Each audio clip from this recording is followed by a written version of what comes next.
Hi guys, welcome back to my channel. This is Life with Joe. You don't have to give me my little dance.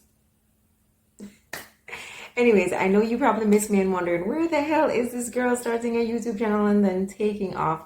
But of course, life is happening, and as I try to maneuver through life, I still need to keep you guys engaged and in what's happening with me, and I have so much in store for you coming up in the next couple weeks, couple months, so please stay tuned. So I know I have always been sharing with you about my toxic relationship experiences with Tinder and POF and in Cupid and all the dating channels that I have encountered with, but I wanted to share something more positive with you regarding relationship. And today I want to speak on what it now means to be in a healthy relationship. So I've been dating for the past 6 months, this awesome gentleman, and I just wanted to share some of the things that you encounter after toxic relationships and going into a healthy relationship. And I consider this one to be a healthy one. So I wanted to share that with you because there's life after toxic and there's life after Tinder when you finally met someone that you believe that you've connected with. And this is what I believe that has happened for me and to me. And I'm very grateful. And so I wanted to share it's not an exhaustive list, obviously, but I wanted to share 6 of the things that I believe happens or should be happening when you now enter a healthy relationship. When you encounter any type of conflict, and even if you don't, but just about any and everything, you have to communicate. I mean, constantly. I mean, about everything, about the good and the bad and the indifferent. You have to talk, especially in the conflict situations. If you do not communicate how you feel, if you do not communicate what is happening, even if you wait a little bit, you still must have to talk. Nobody told me that. I did not know that. I thought I could just keep things to myself and I'd be fine.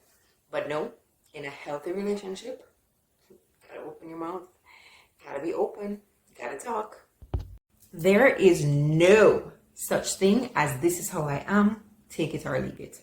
Hell no, not if you want this relationship to work.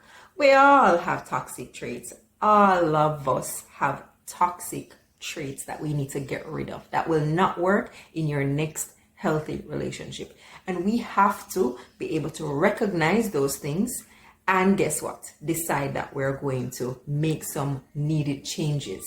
So we have to be willing to make some changes, make some adjustments, and recognize when we are being the toxic one. It's not your way or the highway. It's not this is how I am, take it or leave it. It is let me see how my behavior affects my partner and let me see how I can adjust in a healthy relationship. Despite everything that is happening around you, your work life, your family life, your anything else that is happening, your relationship is a priority. In a healthy relationship, your relationship is a priority, your love is a priority, and your partner is going to end up being a priority. So you can't just put them on the back burner. You can't just not consider their feelings. They're now one of the most important things in your life, and you have to consider that when you are making any decisions. On the same line of your partner being your priority, you no longer can afford to be selfish. So that selfish person that you were when you were single no longer exists. You definitely have to take your partner into consideration. You have to ensure that whenever you are making a decision, as I mentioned before, that your partner is involved in the decision before and not after you've made the decision, and just keeping in line and in tune in a healthy relationship. This is how it is going to work. Otherwise, your partner is going to end up feeling like you don't care, or that you do not prioritize them, or that you're just selfish and you're not meant to be in a relationship. You're meant to be on your own. In a healthy relationship, sometimes you're going to have to listen more than you actually speak. And that really depends on what your partner's needs are, what you've identified as your partner's needs in that given situation. And you just have to listen. Sometimes your partner doesn't want your opinion, they just want a listening ear. And sometimes you just have to be their friend. And being a friend is somebody that will listen to them, somebody that they can rely on for unbiased opinions sometimes.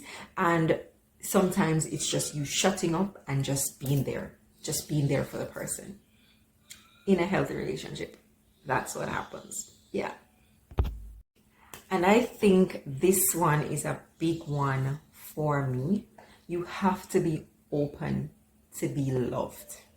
Whether you're a male or a female, if you are not open to receive the love that someone is going to give you, you're going to resist. Now, in the beginning of this relationship, I was resisting like crazy. After coming off Tinder and, having so many bad experiences, and, I watch my previous videos, I've spoken about some of the horrific experiences I've had. But after going through those experiences, I really thought I was ready and open for love. But I was not. I was resisting like crazy. I gave this man such a hard time. I find fault with everything that he did, everything that he said. I criticized the way that he was, I criticized everything that he did, everything that he said. It was not enough. It was not good enough. He was too much. I think I did tell him that he was too much once. Oh my God. Yeah. And so it was not until after we had an ordeal that I recognized that I wasn't being open to receiving the love that he was willing to give me. And just as much as you think you want to love someone, you have to also be open to receiving that love. And it's a big deal. Yeah. And I'm still learning. Those are just a few things that I wanted to share with you guys about being in a healthy relationship. Please feel free to share your comments and your insights on what do you think it means to be in a healthy relationship. What are some of the things that you have experienced from being in a healthy relationship? Have you ever been in a healthy relationship in your estimation? Or have you just been in toxic relationships? Very interesting topic. A lot of the times we are the toxic one. That's for another YouTube video. Are you the toxic one? At some point, I think I was. Anyways, guys, thanks as usual for watching my very short video today that was on my heart and I wanted to share it with you guys. Hope you like it. Feel free to like, subscribe, and share. Feel free to also comment on this video and give me your input and your insights. As usual, this is Life with Jo. I am, of course, Jo, and thank you so much for watching. Stay tuned for so much more. I have some exciting things coming up in the pipeline. See ya.